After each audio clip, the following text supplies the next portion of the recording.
I would now like to welcome our witness today.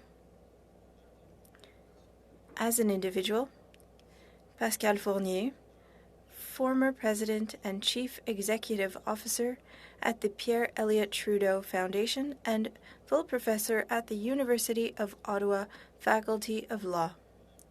Ms. Fournier, the floor is yours for a 5-minute opening statement. Thank you, Mr. Chair. Good morning, ladies and gentlemen. Firstly, I would like to start by saying that I did not ask to testify here. I received a summons, and as a lawyer, my first reaction was to ask that the House respected my confidentiality and loyalty to the Pierre Elliott Trudeau Foundation. And if I was asked to reveal confidential information that I would have had access to, that there would be a parliamentary privilege, and that was confirmed in writing, and that is of constitutional nature. And so I will cooperate with my responses. But I did have access to a lot of confidential information, and that is normal as president. From July 2018 until April 2023. I was part of the first cohort of 2003. As a fellow, I was working on my PhD, and the foundation had a significant impact on my life as a researcher. I'm a specialist on human rights, and I teach about the Canadian Charter, and I was sent to Iran, Egypt, and in other countries around the world thanks to the foundation, and I was able to work with marginalized women, and I tried to understand the challenges they face, and I tried to share that with our democratic institutions. I created a podcast on federal judges and on ethics, and ethics is a very important subject to me. And when I was asked to become the CEO and president, I was very touched. They gave me as a mandate to reform our programs, our fellow programs, and our grants program. The foundation didn't have a strategic plan before 2018, and so I suggested a strategic plan that was innovative, and I traveled Canada, and I went to all the provinces and territories, and I invited people from the private sector, public sector, universities to these forums, and we were able to create a strategic plan. We had a leadership curriculum which allowed people to innovate and to bring about a positive change in the system and in the country, and I had a lot of conviction in my mandate. I'm interested in ethics, and one of the important pillars of the strategy was sane governance. So at the foundation, we adopted many policies so that we could have a healthy governance, that there was foreseeability, and we have $125 million. It's not a private foundation, and so we have obligations to be accountable, and we have very healthy governance policies. And we adopted a great number of policies under my leadership in order to ensure this healthy leadership and to make things better for fellows. I will be able to answer your questions. As I stated, I started on July 9th, 2018. That's important because the Chinese donation happened before the start of my mandate. So I had to manage a crisis that did not occur when I was there. And you can understand that it will be difficult to answer questions with regards to people who were there and who weren't there, and I wasn't there at the time. And so I had to examine internal documents to understand, as President and CEO, how I could shed a light on what had happened and to ensure that the board members with a financial role, well, I had the obligation to give them all the information at my disposal so that they could play their roles correctly. And in February, March, and April, it was a significant internal crisis management period, and I am now available to answer your questions. Thank you. 6-minute rounds. Mr. Barrett, please begin for 6 minutes. Thank you, Chair. Thank you, Professor, for joining us today. The company Millennium Golden Eagle that actually made the donation of $140,000, does it seem like a real company with ongoing business operations, or is there something peculiar about this business based on your observations? So let me say that in the process for me of understanding the past, again, my first reaction was to find the reçu de charité. The charitable receipt that had been given at that time. There were two that were signed by my predecessor, Maurice Rosenberg, and once I saw the receipts, I had a couple questions. One mentions an address in China with the name of that company, but without the name of the two donors that were mentioned in the contract that was signed on behalf of these two donors, on behalf of the foundation, signed by Ex-Trudeau, and on behalf of the University of Montreal. So the names of these two donors do not appear in 2016 on the receipt that was issued by the Ex-Trudeau Foundation and signed by Maurice Rosenberg, and the address was in China. The second receipt in 2017 is different from the first one. So the name of the company is there, the address is in Quebec, and the names of the donors are there. I immediately started to ask questions about, why is it that we would have two receipts that are so different, that one seems to be international with money that seems to come from China, and another one with an address in Quebec.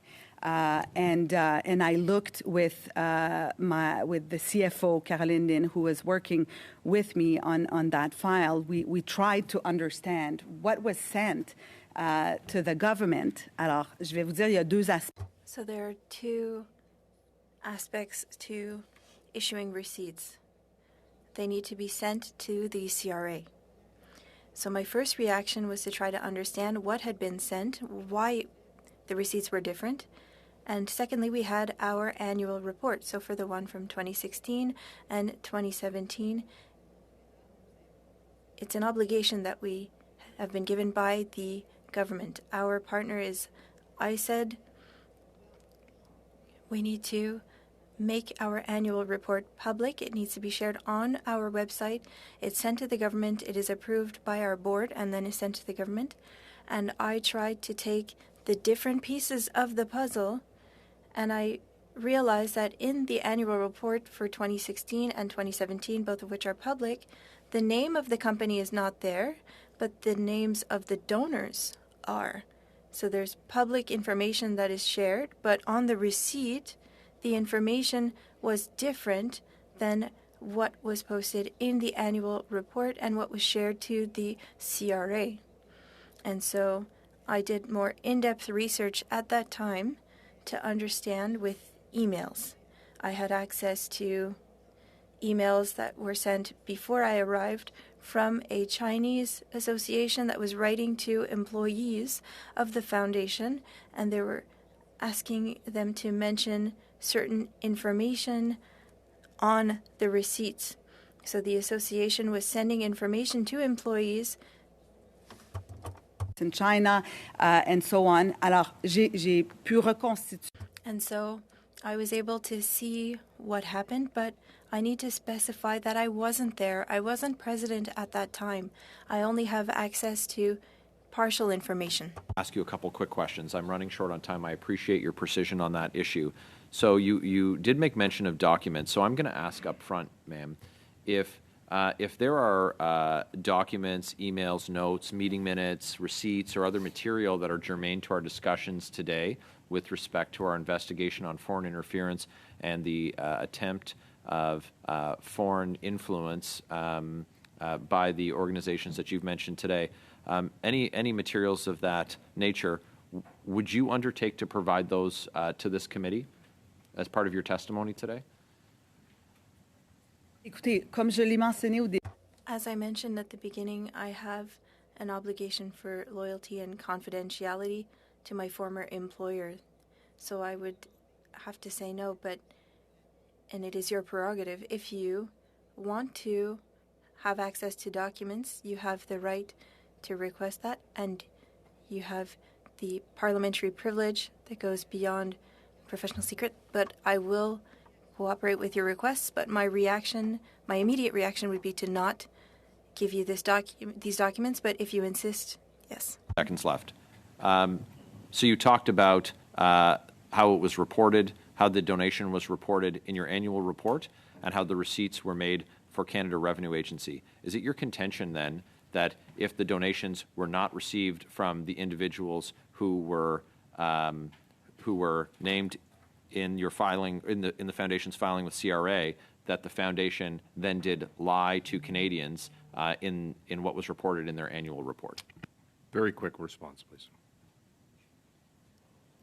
ce que je peux vous dire, What I can tell you is that it was my intention to ask lawyers to shed a light on this issue, and as president, I asked what I needed to do. Did I need to contact the government? And I said to say that there was inexact information in the report, and what were my obligations. a voluntary disclosure, what do I have to say to CRA, what do I have to say to ISED? And so I seeked legal advice and guidance in order to correct the information that was sent and that was made public to Canadians. Again, remembering that this is public money, not the donations, but the foundation, right? Alors, c'était dans mon devoir. And it was my duty to do so. Madame Fournier, I am Thank you, Ms. Fournier. on that time, so I'm going to keep that in mind for this first round for the other members of the committee as well. Ms. Hepner, you have 6 minutes. Please go ahead. Merci beaucoup, Monsieur le Président. Je veux remercier aussi Madame Fournier pour être ici avec nous ce matin. Je sais que ce n'était pas votre choix, mais c'est apprécié quand même. Vous n'étiez pas là en 2001 quand la Ms. fondation... Hepner, please hang on. We do have a point of order. I'm sorry. Mr. Barrett? There's no English language translation. Okay. I've stopped the time. There is no English language translation. We're going to work on that right now. I just forgot to turn on my microphone. Apologies. Ms. Hepner, your time was stopped. Please continue. Go ahead. Merci. Thank you. I was saying that you weren't there in 2001 when the foundation was created, but could you summarize briefly how and why it was created? What was the initial mandate? And how did the foundation evolve over the last 22 years? In 2002, the federal government endowed the Ex-Trudeau Foundation with the Advanced Research in the Humanities and Human Science Fund, so $125 million. And the foundation is living off of the interest. So we cannot spend that $125 million. We invested and we use it to fund PhD students from Canada and across the world who do innovative research in around 4 themes. So human rights and dignity, responsible citizenship, Canada and the world, and people and their natural environment. We are also, the foundation is committed to leadership. So how do we appoint mentors and fellows? So mentors are coming from different sectors, former Supreme Court justices, people in the business sector, movie artists, and so on. As we say in French, la crème de la crème à travers le pays. And the fellows are university professors who are also experts around these themes that should interest all Canadians. And the role of the foundation is actually to bring impact and leadership training for these PhD students. So I was a scholar for the first 3 years of the foundation. It had a tremendous effect on my life, on my vision of research, and the necessity to actually democratize knowledge, disseminate knowledge, and make it accessible to Canadians across the country and the world as well. Et je vous dirais que dans les derniers... And I would say that in the past few years, we were working internationally. So I had a partnership with France, and we were in Spain last January. And we wanted to be sure that PhD students, and we were choosing quite a few, and we had a very rigorous selection process, and we wanted them to have a real impact in the world. And to do so, we need to democratize language at universities. They really focus on going in depth in information, and we wanted to make things more understandable. And go to the public sector, government, NGO, outside of the university world, and address the most complex issues that should interest all Canadians. Alors, on ne pouvait le faire. And we could only do that through exceptional generosity from fellows, and we created public interaction programs. So we went to certain cities in Canada, certain countries in the world with fellows and mentors, and we were able to explore scientific questions, high-level questions, while making them accessible and while giving these fellows the tools that they needed in order to democratize their expertise.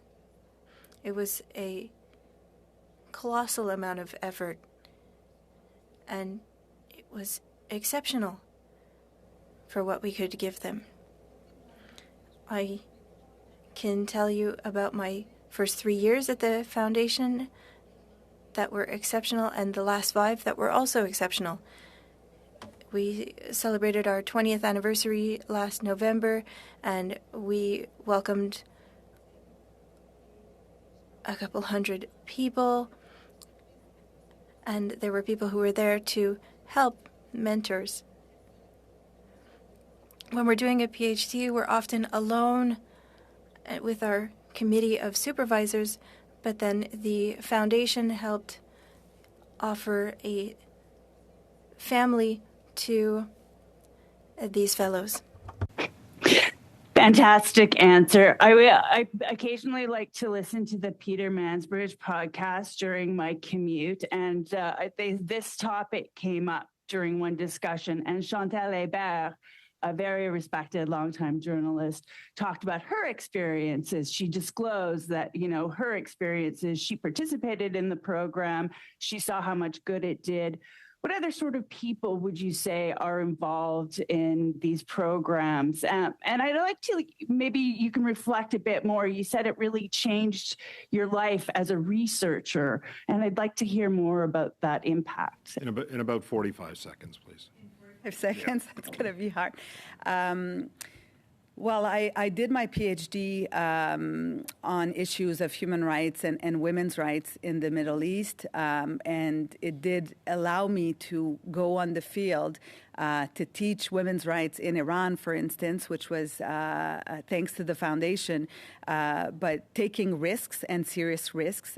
So going there and building relationships and partnerships, I would say, with different groups, and to understand that, despite our differences as human beings all over the world, there's a lot that we have in common. And if we work with good faith and with good intention together, we can do great things. And so the foundation allowed me to dream big and to build an ethical, I would say, platform for the future when I became a university professor and taught the Canadian Charter, accessibility to justice, and so on. So I was very proud and privileged to bring that back to the foundation and to make sure that we had a strategic plan that would protect the foundation and policies that would ensure that governance was good governance, and that we could correct the past if something did happen or not, but I am a firm believer in transparency. Merci beaucoup.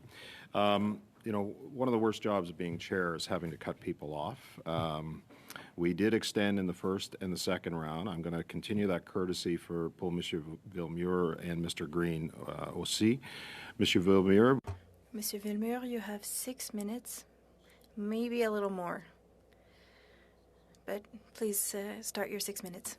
Thank you, Mr. Chair. Thank you, Madame Fournier, for being with us. Can you tell us why you stepped down as President and CEO? Yes, as I mentioned, we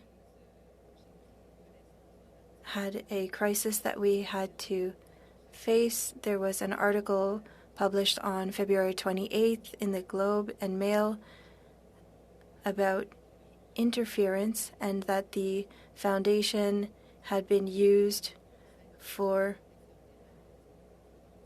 reasons other than a simple donation. At that time, I created an emergency committee to try to find a solution. Do we refund the donation? And that is, in the end, what we did. You must understand that this was before my time, so I tried to put the puzzle back together. Yes, I'm getting there. And so I wanted to refund the amount. The check was signed by 2 board members who are still members now.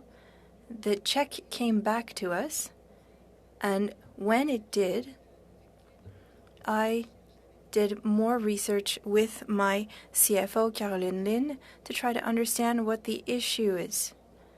There were different addresses, the receipts were different, and we wanted to understand what was going on. And with the research that I did, I realized, and I wasn't aware of that during the first 4 years of my mandate, so I realized that an association, a Chinese association, was communicating with the employees of the foundation. And not to talk about conferences on China, they were giving clear directives on what needed to appear on receipts issued by the foundation, and I found that troubling. And I also realized that there was a Chinese address, whereas in the annual report, it was a Canadian address. And so there were all of these things that I wanted to shed a light on. And as president, I wanted to know what to do with the federal government, with the CRA. I needed to share that there were inaccuracies. At that time, I worked with legal specialists, and I asked them 6 questions. And I was able to work on these 6 questions to play my role as president. I was ready to stay 2 extra years. My mandate was coming to an end on July 9th. I had signed a renewal thanks to the trust of my board, so 2 extra years as president. So I was ready to stay. However, my conditions were that I needed to be able to shed a light on what happened and have confidential legal advice. I wasn't going to make all of that public, but I wanted to shed a light on all of the things that didn't match up and examine the emails sent by China. And so I wanted to go forward with this. There was some friction with the board on the mandate that was going to be given. I wanted my mandate to be very large and exhaustive that would enable me to answer those 6 questions, but there was friction with the board and the trust was broken. 8 of us resigned on April 10th on Easter Monday, and so trust was broken with regards to shedding a light on what had happened. And I just want to conclude by saying that when we're shedding a light on this, it's important to guarantee the independence of the investigation process. So I wanted to work with accountants and lawyers, and my CFO and I had found a lot of information, and we wanted to give that information to those experts and recuse ourselves from the process.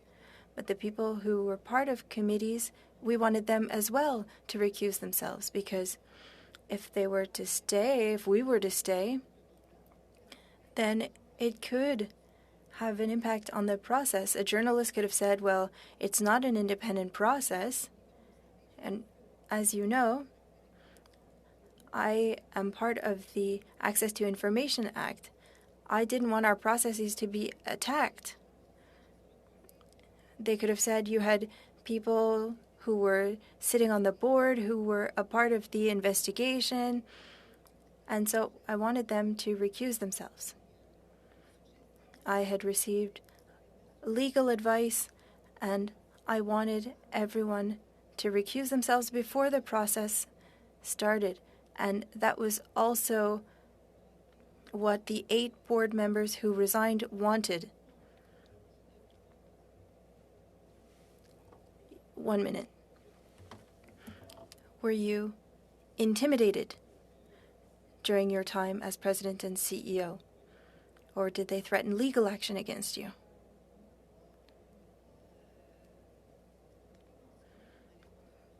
Nobody mentioned a legal action against me.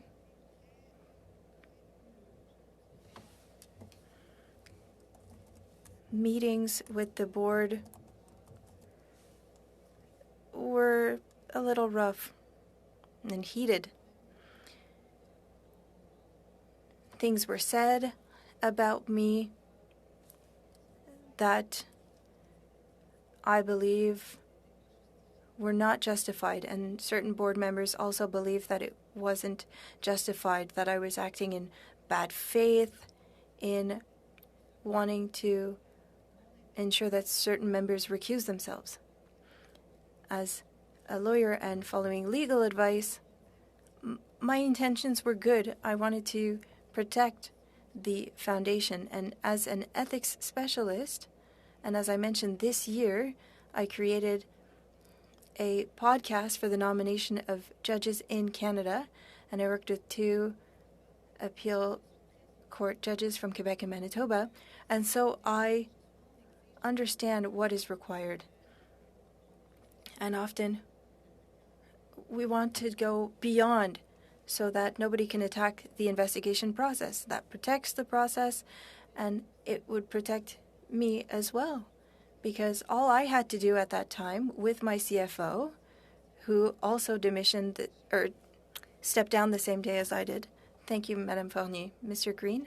We're probably about 23 minutes now, so you have 6 minutes plus. Thank you very much, Mr. Chair, and thank you very much for being before us today, Ms. Fournier. Your testimony has been really, really helpful. I'm going to ask you a series of questions in a rather rapid-fire way. Please don't take it personal if I interject to take my time back to move on to the next question. I will ask you to the best of your ability to answer questions as briefly as you can and as directly as you can, given the complexity of the situation. And I'm going to pick up with where my friend from the block left off. You had mentioned that you had raised some concerns internally with the board and that you wanted to flag with the federal government and the CRA as per your obligations to ISED and the CRA. Did you end up doing that? You sought legal advice, but I wasn't clear. Did you end up flagging those issues? I actually never received the legal advice. So this is why we got to where we got. And I resigned along with 8 board members. I wanted to get the legal advice, and I had 6 questions that I needed answer. And what were those questions? I have the email that was sent at the time here to the executive committee. It's a privileged and confidential email that was sent with the lawyers, being in CC. I have outlined in that email the 6 questions that I was asked. Okay, I'm gonna interject now. Yes. And I'm gonna demand that you submit those letters to the committee. I know that you are loyal to the board given your confidentiality, but you do recognize the parliamentary privilege that we have. And so I will request that you submit those documents to this committee. We will endeavor, Mr. Chair, if I could can I point of order myself? Yeah. Could I ask, okay, if you could pause. I want to know if within the context of this committee, if I could request these documents to be viewed confidentially within the committee at a later date, but so as to alleviate Ms. Fournier from her obligation, that I would ask that those documents be submitted and that the committee review them in camera at a later date. Is that okay, Mr. Chair? So I'm going to go to the clerk on that one. Procedurally, Mr. Green, I can't answer that question. I'm just not aware of that. But Madam Clerk, if you can help us out, that would be great.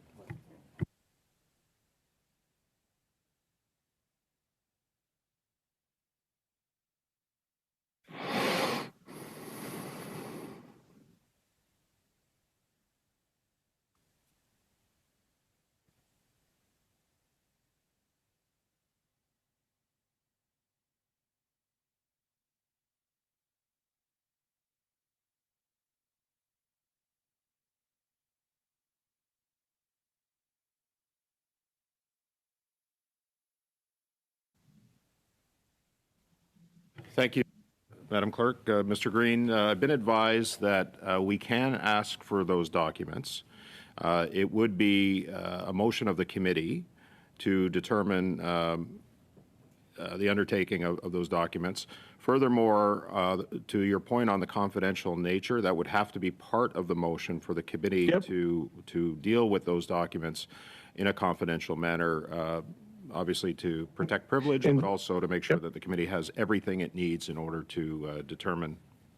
In fairness to Ms. Fournier and understanding our parliamentary privilege, Mr. Chair, I'm going to request that those documents be submitted to the committee in an in-camera fashion, in a confidential fashion, privileged to the committee.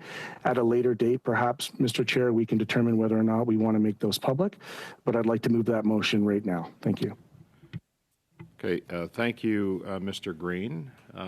So I have stopped the time. The motion has been moved by Mr. Green for Madame Fournier to submit those documents and that the committee deal with those documents on a confidential basis. I have to deal with this right now. Do I have consensus on the part of the committee to, we do? I see consensus over here, consensus over here. I agree with Mr. Green's motion, but can you clarify what the document request is? Mr. Green, perhaps you can clarify what I'm taking from Mr. Green that everything perhaps that Ms. Fournier has available to her that was submitted to the committee. So, Mr. Green, am I correct in that assumption? That is correct. Yes. So to be clear, Chair, that is consistent with what I had suggested in the first round. That was the information Yep. That was germane, and that would be captured by this motion by Mr. Green? I expect that it is. He's nodding his head. The only difference is, and this is where I needed clarification from the clerk, is how we dispose of that on a confidential basis, and we would need a motion to deal with that confidentially and for the undertaking of the documents. So that's clear. So on the motion, I see Mr. Fergus's hand. I saw you nod with consent before. I assume that Mr. Chair, you're still in that space. I think this is, of course, of interest to the committee.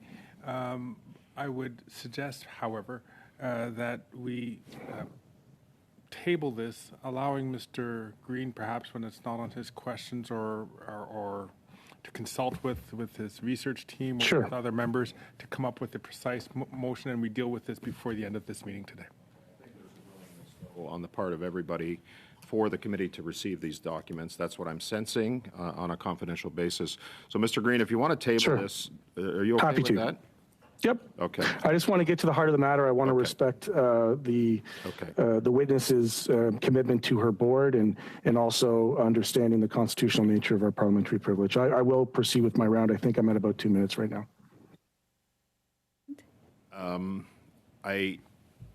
Actually, no. Okay, that's okay. I'm sorry, that's Madame okay. Fournier, No. because we are going to continue, but we're going to continue with Mr. Green's line of questioning, okay? And perhaps at some point, if you want to make a point during your answer, you can do that. But please respect the member's ability to ask the question. And Mr. Green has already stated that he's asking them in a pointed fashion and short responses. Go ahead, Mr. Green. You have 4 minutes and 10 seconds left. Thank you very much. Ms. Fournier, you had mentioned you had some tension at the board. We noted that you had also mentioned that people had left subsequent to that tension. You had raised this issue. You certainly are a very learned academic expert in law and constitutional matters, in board governance, and yet there was friction with the board. Whom was the friction with?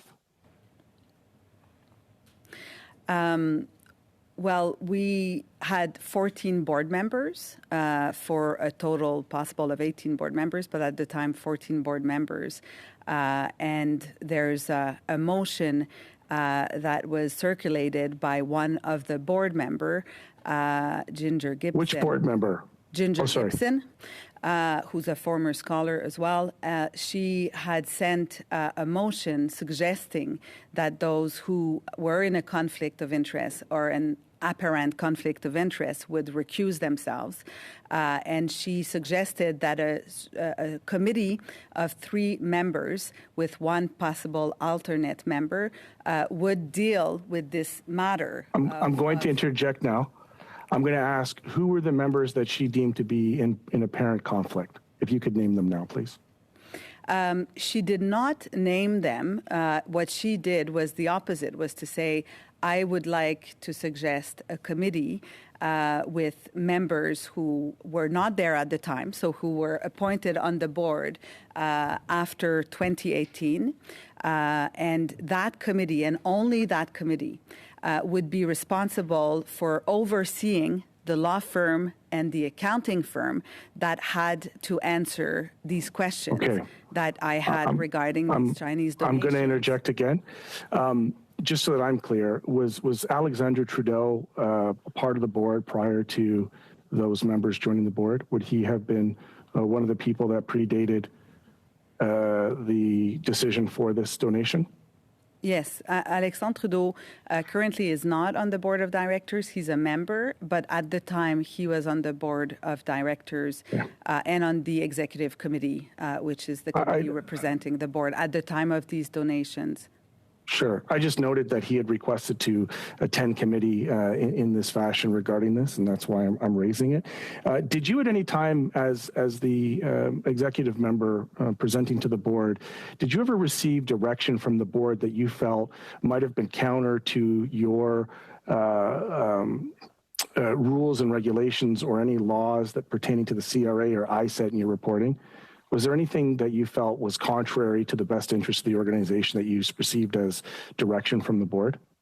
I will confess that I am a lawyer emeritus, avocate émérite du Barreau du Québec. I had called the Quebec Bar the CFO had called herself l'Association des comptables agréés du Québec. We both came to the conclusion that in order to continue working for the foundation as upper management, that we had to build that process, and building that process meant that those who were there at the time would recuse themselves from any meetings regarding dealing with that Chinese donation, dealing with the law firm, dealing with the accounting, that the kind of decision-making process had to be totally independent, and they had to recuse themselves. And that is the... And they refused, is that correct? Excuse me? They refused to recuse themselves? Well, there was a motion that was circulating, and this motion, received several votes from other board members around, but they did not recuse themselves from these meetings, from the meetings that we had with the board. And they Who voted against? Excuse me? Who voted against? I don't have access to all of my documents, I have to say, because I had to give back pretty much everything. It's very limited what I have. But several emails were sent from board members who, some of the board members who are currently on the board of director, Bruce McNiven, Peter Salas, who would send emails back to make corrections around, the mandate itself, what the mandate should be. And that was the tension at the board level, that the other board members would say, well, you have to recuse yourself. We want a committee that's totally independent. And that was at the heart of the tension that last question. Knowing what you know about the law and about your obligations and about the fiduciary duties that you have in board governance, is it safe to say that all of the people who resigned did so because they were quite aware of the apparent conflict of interest? They were quite aware of a donation that was not a simple donation, a very complex donation with complex implications politically, given the nature of the name of this foundation, the name of the Prime Minister, the people involved. Did you step down because you weren't comfortable with your own legal standing? Very, very quick response. Yes, I had to step down, and the board members, the 8 board members who stepped down with me on that day, the Monday, and not the It's not the entire board that resigned together. I mean, there were different resignations. There was a block of the majority of the board on Monday, April 10th, that resigned because there was a trust issue, and there was this tension regarding recusing some members who were asked to recuse themselves. Alors, c'était une rupture. And so it was trust that was broken in order to shed a light and to protect the foundation. Thank you, Ms. Fournier. Thank you, Mr. Green. We're going to start with our second round of questions. We have time for 2 5-minute rounds, one for the Conservatives and one for the Liberals. 2.5 minutes for the Bloc and the NDP. Lines here, we went way over on that first round. And I will say that as we start the second hour, I'm going to reset so that we have very similar to the first round. So each party will have 6 minutes at the beginning of that round. Monsieur Berthold, vous avez la parole. Mr. Berthold, you have the floor for 5 minutes. Thank you very much, Mr. Chair. Thank you to the witness for being with us. I feel like your testimony raises more questions even, and I believe that we'll get answers in the documents that you'll be sending us. So you were made aware of the donation through the cultural organization. What is that organization, and what seemed abnormal? We had a donation contract which mentioned 2 donors personally with their personal addresses in China with the University of Montreal and the Ex-Trudeau Foundation. So on July 9th, 2018 to the end of February 2023, I believe that the contract reflected reality, that both donors had their names and their addresses, and the letters that Maurice Rosenberg was sending, these letters were sent in English and translated into Mandarin. These letters were sent personally to the donors. Thank you for your donation. They were letters on behalf of the foundation that were thanking these private donors. That was my understanding. You explained that a little bit earlier. So the organization, China Cultural Industry Association, one of the donors was part of that association. That association has ties with the Chinese government. Until the end of February 2023, I didn't know, and in the emails that I had from the foundation, they weren't the donors that corresponded with the association. It was that association. And who had the authority to sign such an agreement? And who was responsible for ensuring that the names represented the donors? At the time, the foundation had a policy called Policy on the Acceptance of Gifts. And in that policy, it was for any donation of $1 million or less.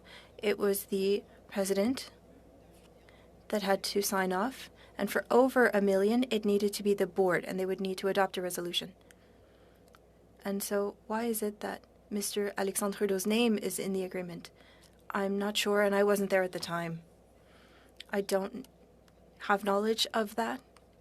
So there would need to be some in-depth examination done. And that was one of my questions. Why was it not Maurice Rosenberg's signature? And why were the receipts signed with Mr. Rosenberg's personal signature? And that's why the donation policy is supposed to create transparency. I signed contracts, and so I was also creating the receipts with my signature. If not, so you're saying that a board member like Mr. Alexandre Trudeau does not have the authority to sign on behalf of the foundation. I tried to do some research to understand that, because Carolyn Lynn and I were trying to understand what had happened in the past, and I hadn't found any resolution from the bill that allowed Mr. Trudeau to sign the contracts. I didn't see that in the minutes from the board, but I wasn't there, so I can't say. In the emails that you saw, was there any information on the Cultural Association? Did they have any photos of a Trudeau family member?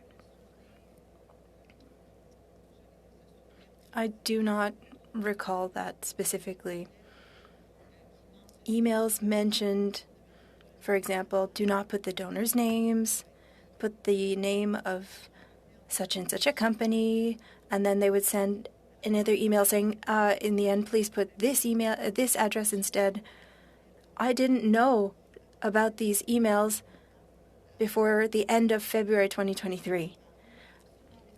And so it seemed to me that I stop doing the research and that I hire experts to shed a light on this. And have you faced any pressure from board members since stepping down, or any other members of the foundation? I am not in contact with any of the board members who are currently active members. And when I resigned, my computer, my phone, these were taken, and so I was not able to send an email to fellows or mentors to let them know that I was leaving. So I'm not in contact with current board members. And so my answer is I have no communication with them. Thank you. Thank you, Mr. Beltald. Mr. Fergus, you have 5 minutes, please. Thank you, Mr. Chair, and thank you, Professor Fournier, for being with us, and thank you for your testimony. I also have a few specific questions.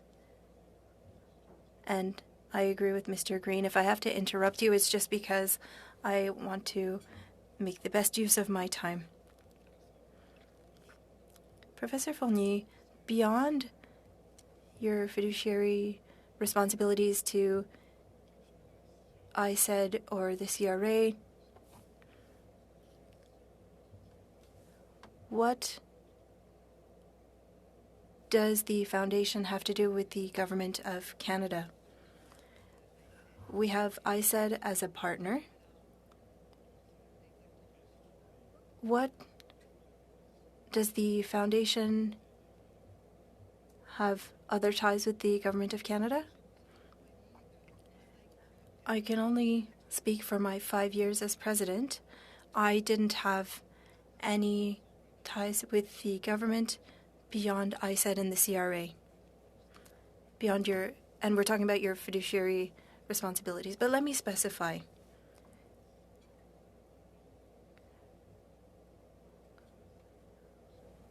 Were there links with between the foundation and the Prime Minister and Cabinet?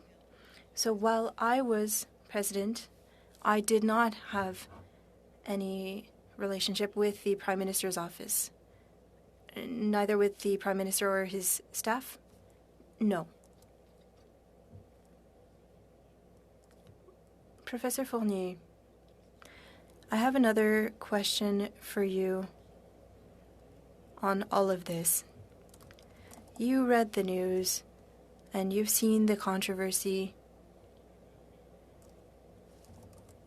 Some people mistake the foundation, which shares the last name as the Prime Minister, and the Prime Minister. And you've said that there is no obligation there. There's no ties there.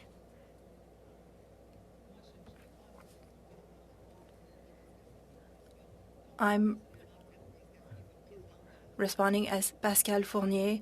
As president at the time, I had no relationship there, but I cannot speak on other board members. But I personally did not, and I did not want to either with the Prime Minister's office.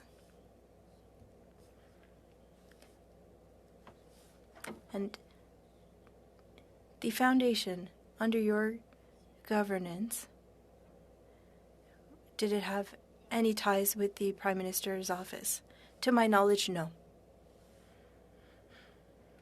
Your annual reports for almost 10 years, they indicated that the Prime Minister did not work with the foundation. Can you confirm that? Again, I can only confirm from 2018 to 2023. And during that time, I had no ties with the Prime Minister, and the Prime Minister was not invited and was not receiving any information, any documents from our board. And so no invitations, no documents.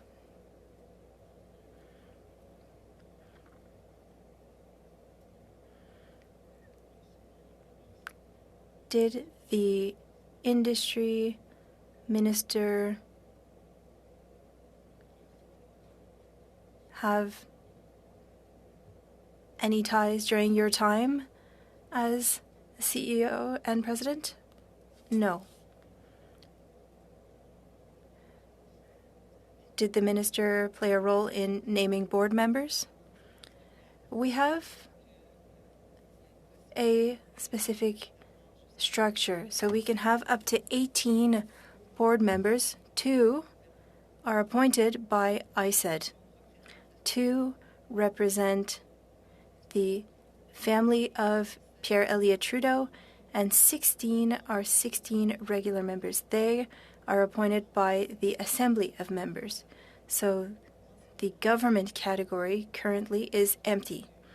That means that there has been no appointments made by ISED in order to fill those positions for years. While I was there was no appointments. Now for the Assembly of Members, 6 people out of a total of 30 can be named by ISED. Currently, there is only 1 in 6 that represents the government category. There's the possibility of 3 people representing the family. Currently, only Alexandre Trudeau is representing the family, and there are 21 regular member seats. So if I can summarize, out of a possibility of having 9 members named by the government, there's only 1. And that hasn't been filled for years. Thank you, Madame Fournier and Mr. Fergus. 2.5 minutes for Mr. Villemur. Thank you. So we'll try to do our best in 2.5 minutes. At the end of our previous conversation, I asked if you're a victim of intimidation. You said that some people made statements about you. In La Presse on April 12th, a board member stated that there was intimidation and threats. Can you please describe that? I imagine they were anonymous. I can say that board meetings over the past weeks were very heated. I was accused of acting in bad faith because I wanted to shed a light on operations and I wanted people to recuse themselves. I wasn't saying that they had done anything wrong. It was just important for me that this process be done properly.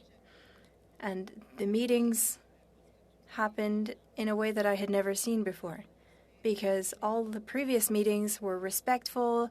We were never raising our voices. We were never attacking each other verbally. And at the end, I was being attacked by raised voices and insinuations. That was at an emergency meeting that I had asked for on March 31st. I had done this at the request of 3 members. And during that meeting, I had invited a specialized lawyer. I had invited a crisis management firm, and we talked about people that needed to recuse themselves in our mandate. Apologies, I only have 2.5 minutes, but what were the motivations of the people who were causing you problems? I'm not sure. Again, I wasn't there in 2015, 2016, 2017. I was only able to get an idea of what happened. And I wanted to just stop doing this investigation so that an outside group could do so. Inaudible. I'm not sure. Thank you. Thank you, Mr. Villemur. Please go ahead. Ms. Fournier, who raised their voice at you in those meetings? Alors, écoutez, encore. Again, I find it difficult to give names. I can't because of my obligations to my former employer. Giving But names. you can, because you're here before a parliamentary committee, and I've asked you that question. I've put that question to you. I acknowledge that you asked that question under duress of the parliamentary committee, but that question was put to you. Who raised their voice at you at those meetings specifically? Alors, il y avait 2 There were 2 individuals, Bruce McNevin, treasurer, and Peter Salas, who is a board member and president. Published on April 12, 2023, cites a statement provided by the foundation, says that of the $200,000 donation to the foundation, you'd only received $140,000 in the form of 2 $70,000 payments. As the chair, as the CEO of the organization, did you provide an investigation regarding the payments falling short? What types of policies and follow-ups did you have, given the gap, the $60,000 gap between what was reported to be donated and what was received? So the last portion of the donation was due on July 1st, 2018, and I started my mandate on July 9th.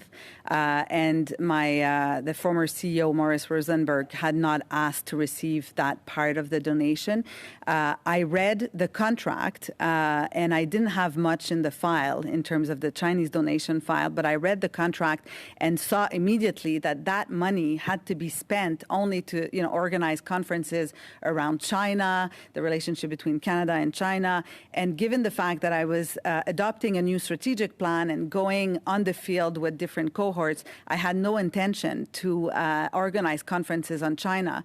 And so the last portion of that donation was not asked, and this was prior to my mandate, and it had nothing to do with the new strategic plan. So I did not do anything in that regard until I received a letter from the dean of the Faculté de droit de l'Université de Montréal, qui était une lettre. So a letter that was sent to Alexandre Trudeau, and that was physically sent to the foundation and then shared by email. But I was asked to send that to Alexandre Trudeau, and the dean of the Faculty of Law of the Université de Montréal was asking that the money be returned to the Université de Montréal. Alexandre Trudeau had talks with those. Okay, so that concludes our first hour of testimony. We are, as I mentioned earlier, resetting to 6 minutes per round. And we are going to start. Now, I will tell the committee that we did receive the motion. The clerk has in writing from Mr. Green. It's been sent to translation. I'm hoping that we can have it back in a reasonable time. We'll see. Mr. Cooper, you're next. You have 6 minutes, sir. Go ahead, please. Thank you very much, Mr. Chair. Thank you very much, Madame Fournier. We know from the agreement that there were two so-called donors, purported donors, two individuals. We know, based upon the tax receipt that had been issued, that there had been a company, the Millennium Golden Eagle International Canada, that had been listed. Is that correct? On the receipt, yeah. The receipt, yes. And you had cited that there was the China Cultural Industry Association that had been corresponding with staff at the Trudeau Foundation. Do you believe that the source of the donation was the China Cultural Industry Association? The true source?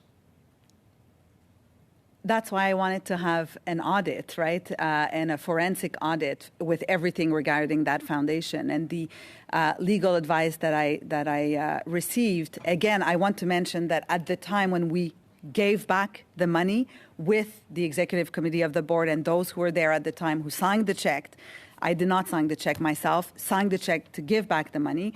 From that moment and in the weeks after, I started to read some of these emails. I had no idea about these emails. And I immediately asked for help from lawyers, and the advice that I did receive was, do not give back now. Now that the money was sent back to the foundation, don't give it back now, because we need to understand everything around that donation. So it's not a good idea to send it back. You should just freeze everything, don't touch it, and we're going to ask all of these questions. We will look at the emails at the time, we'll meet witnesses, we'll talk to some of the board members, some of the members, possibly former employees. We'll try to understand what happened with that donation. I cannot answer your question. I was not even there. That's why I wanted to have a forensic audit. Thank you for that, Madame Fournier. La Presse reported that a foundation document states that one of the foundation's members, who was a director in 2016, phoned a senior staff member of the foundation to say that the real donor was not the same donor as on the tax receipt. Who was that former director and current foundation member who contacted the staff member, as reported in La Presse? Do you know? Yes, I do know. And who is that?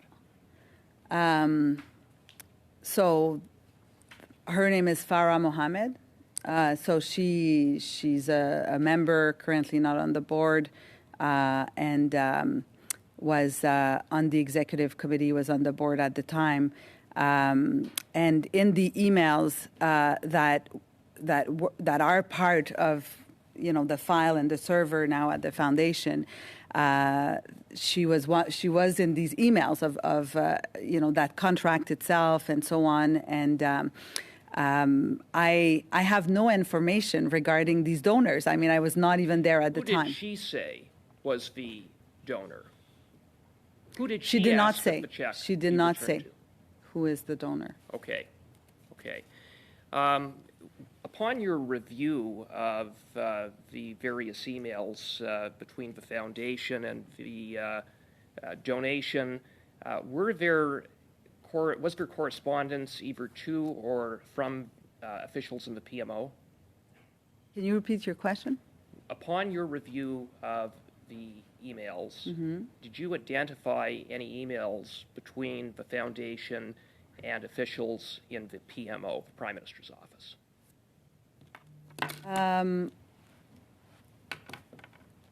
I don't have anything with me now, but I vaguely remember some emails with the PMO and Elise Comtois, who was the executive director.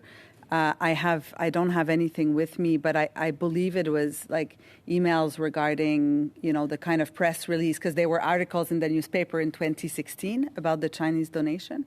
I don't remember precisely.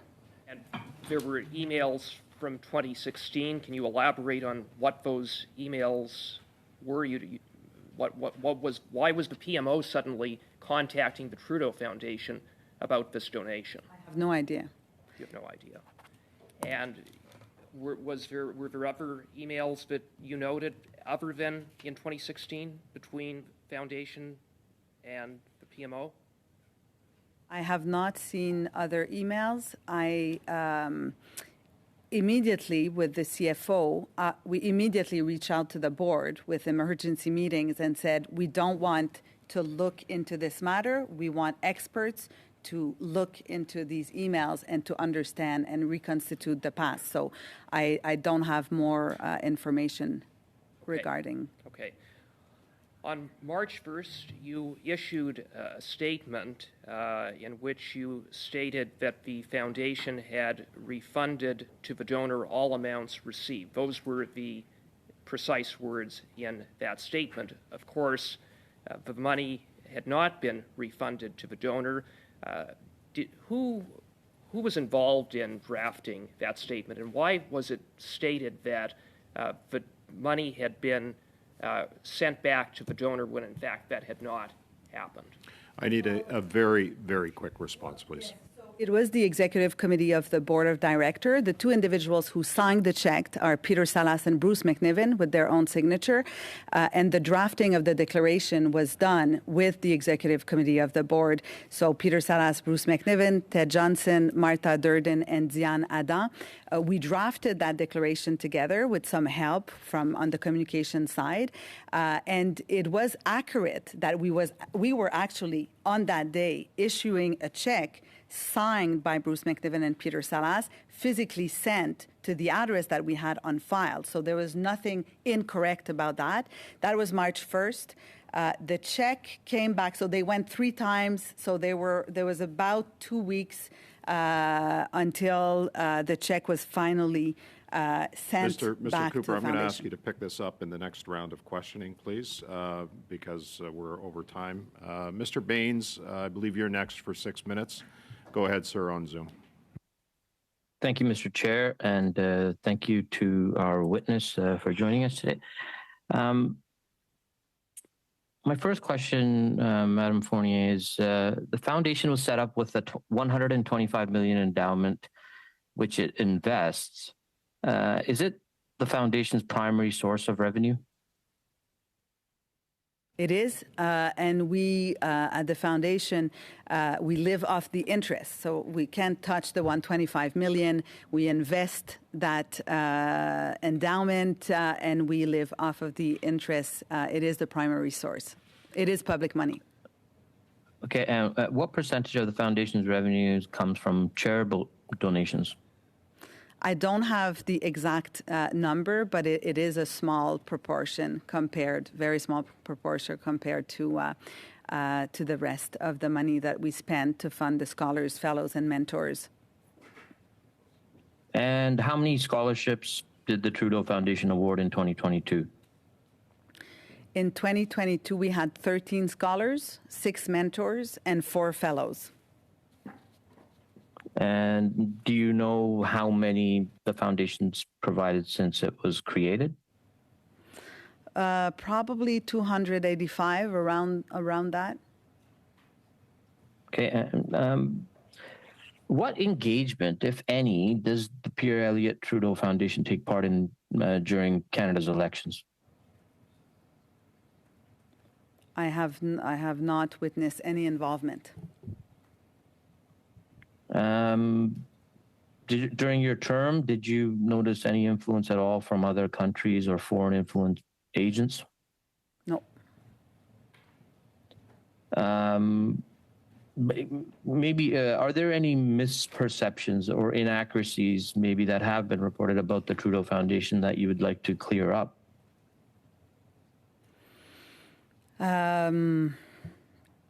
Well, I did mention, as part of this file that I was dealing with, that in December 2016, there was an article in the National Post in which the former CEO, Maurice Rosenberg, talked to the journalists about this Chinese donation.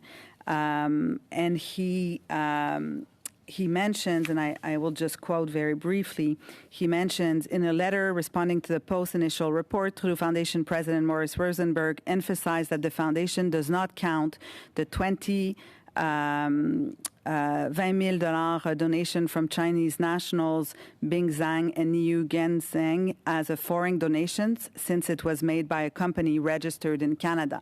So this was a declaration on behalf of the foundation to say that it was not foreign money, that it was Canadian money. This is and that this was in the annual report as well, when in fact the tax receipt itself mentions China. So I think this is something that is misleading to Canadians. And it was indeed, there's a difference between the tax receipt, what it said, mentioning China, and the fact that it was presented publicly and in terms of interviews and publicly in terms of the annual report that is currently on the website of the foundation as Canadian. Okay, how much time do I have, Mr. Chair? 2 minutes and 22 seconds. Okay, on the, just back to the donation very quickly, can you, I think you mentioned that you were trying to figure it out, but why was the donation ultimately returned by the foundation? Do you? Well, we issued a check with the name that was on the tax receipt. We sent it to that address, and they attempted to go several times to this place to find the donors, because obviously you need someone that will receive the check and sign physically that they have received it. So there were several attempts. And finally, they could not find anybody who would take the check, and the check was sent back to the office of the foundation on March 23rd. So from March 1st to March 23rd, there were several attempts to deliver that check. Of this year? Of this year? Yeah. Okay, and it was ultimately returned? Ultimately returned to the office of the foundation, mentioning that no one did take the check, or no one was there to take this check. Okay, and so ultimately, what are like the principal objectives of the Trudeau Foundation? Like, to do with that money is to have scholarships awarded, and like, so do you know exactly what that money was used for at any time? 30 seconds, please. This money was never used because it could only be used to organize conferences around China and the relationship between China and Canada. So it's one of these. So those conferences never happened. These conferences never happened, so that money was never spent. It was kind of deferred donation that could only be spent if we were going to meet the contractual obligation of organizing these conferences on Canada and China. And So the money just came and went. It came, but it never got spent, and then it was tried to be returned. It was returned. It was attempted to return to somebody. It was attempted to be returned. And as I mentioned, after finding out about the role of that Chinese cultural association industry and so on, Thank you. we. Thank you. Okay, thank you.